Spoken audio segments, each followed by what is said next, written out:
The use of AI agents is growing massively, with new standards like OpenClaw, Claude Code, and more coming out seemingly every week. But with all these different options and the increasing capabilities of each different agent, especially in relation to how they can handle money in the form of crypto, how can we trust them? And better yet, how can we have them trust each other? Well, ERC-8004 is the missing link. So in today's video, we're going to break down how this simple standard may be able to turn these isolated bots into a global interconnected workforce. Let's get into it. ERC-8004, or essentially trustless agents, is a lightweight on-chain trust layer so agents can be discovered and so trust signals can be shared across the ecosystem, like on Arbitrum. And it does so using three different registries: the identity registry, the reputation registry, and the validation registry. And we'll touch on what each of those do later on. But the key idea here is that agents can have their own portable identity, wherein you can attach trust signals to said identity. It's also very important to note that payments are explicitly out of the scope for ERC-8004. The spec even says that payments are orthogonal, but it can amplify the effects of something like X402 payments, which makes 8004 an even more valuable primitive on top of it. But simply put, think of 8004 as a trustless and discovery standard for AI agents. So the identity registry is literally an ER721 registry, or like our NFT style kind of identity, where each agent gets an agent ID and an agent URI. The agent URI points to a registration file, the same thing you would think of like if they had a social media profile that can list things like an agent's name, a description, an image,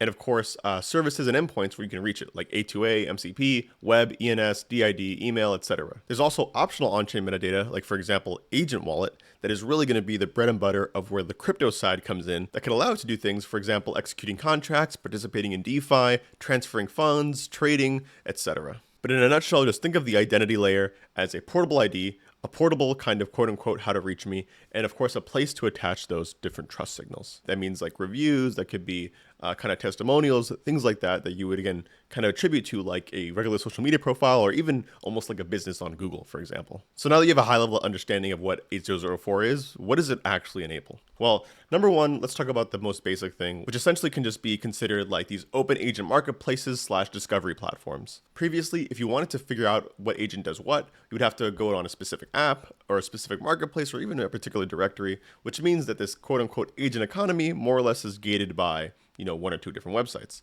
But 8004 really flips that on its head by allowing this standard identity registry to exist so that essentially anyone building agents can have this one central point of registration, and anyone wanting to build front ends for that can actually take data from that registry. Meaning you can have people essentially using the same exact data to build a search engine for agents, maybe a marketplace for agents, a wallet directory for agents, or even agent-to-agent discovery, allowing your agent to find other agents, for example. So think of like Upwork, but instead of just one Upwork, you can have multiple of them deployed by different people, but all still utilizing the same data. So for example, if you have an agent and you go ahead and register it on the identity registry, then it'll appear on all these different websites that pull from that same registry. Even if those sites are vastly different, as long as they're using the same data, your agent will appear there. The second thing that 8004 can actually enable is agent-to-agent commerce. So for example, imagine you had an agent and you wanted your agent to hire another agent for a job. That could be writing a report, running an on-chain strategy for DeFi, it could be monitoring liquidation risk, it could be routing a trade, sourcing price across different venues, anything.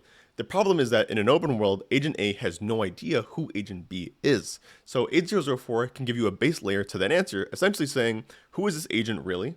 Where do I reach it? And of course, what trust signals exist around it. And again, these are specific attributes that will be attached to your agent on this registry. And then of course, you can build commerce flows on top of that just to wrap it all up, using something like X402 for payments. Lastly, let's talk about insurance. This is probably going to be one of the coolest ones in my opinion.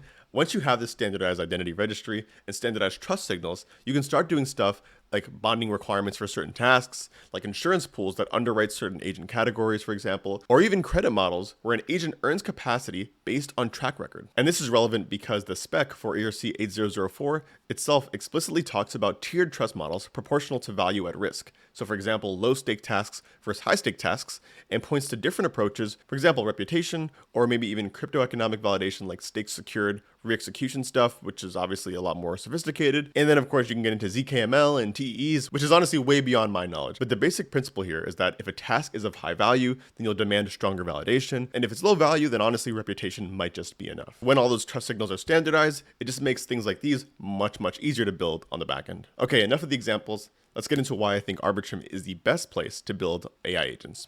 Number one, ERC-8004 only matters if it's used, meaning lots of registrations, lots of reputation updates, and of course, lots of validation requests. Pretty much, the more high frequency activity, the better. And in this case, Arbitrum's most recent update, ArboS 51DIA, allows it to outcompete all other major L2s in terms of efficiency from a capacity and a cost perspective under high load. Essentially what I'm saying is that Arbitrum is now the king of having much higher capacity while keeping transactions much lower than all of its other L2 competitors, especially under high load. And since 8004 is already live on Arbitrum 1, you can literally start registering agents and building tooling around it right now. I'll also link a video in the description so you can see a tutorial on how to do so on Arbitrum. Number 2, Arbitrum has the financial service area that agents actually need. So the real opportunity for agents in crypto really include the ability to route trades, manage risk, monitor positions, execute strategies, interact with DeFi rails, and of course, work with one another. You want deep liquidity, you want mature DeFi infrastructure around you, and you want capital to be very liquid,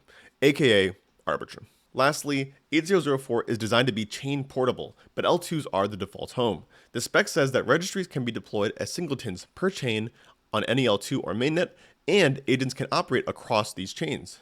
So while Arbitrum 1 is a practical default since it's already deployed there, teams looking to launch their own Arbitrum chains can know that 8004 can technically be deployed right away, so you can still be on the cutting edge of what AI agents have to offer while also building on your own new customizable programmable economy where you own the revenue and the economics. So in closing, ERC-8004 isn't necessarily about making agents better or individually smarter, it's about making the agents trustable and discoverable in a much more open market, and of course real financial primitives that just were not possible before this. And of course, they'll all thrive on Arbitrum. If you've already built an AI agent on Arbitrum, make sure to register it below. I'll make sure to leave a link to the actual video that shows you how to actually do it. And if you're thinking about doing it, then make sure to try it out. Let me know in the comments if you end up liking this video, if you learned something new. I'll catch you guys on the next one. Peace out.